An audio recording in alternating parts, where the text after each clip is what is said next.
पात झड़ुआ हो कि हमरा बेरिया ना निमिया भइलू पात झड़ुआ हो कि हमरा बेरिया ना।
झड़ुआ हो कि हमरा बेरिया ना निमिया भइलू पात झड़ुआ हो कि हमरा बेरिया ना।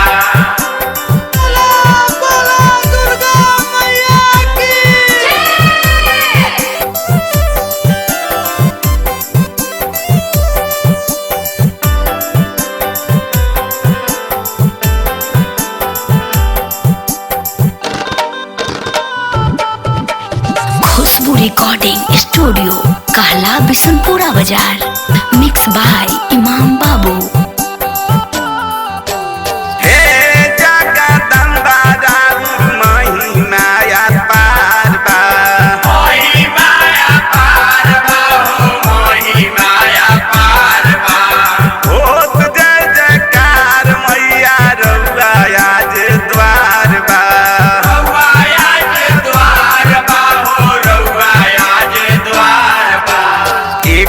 हाथे शोभे भरत मैया के खापरवा यार मैया के खापरवा हो कि दूजे हाथे ना शोभे ढाल ताल बरवा हो कि दूजे हाथे ना शोभे ढाल ताल बरवा हो कि दूजे हाथे ना शोभे ढाल ताल बरवा हो कि दूजे हाथे ना।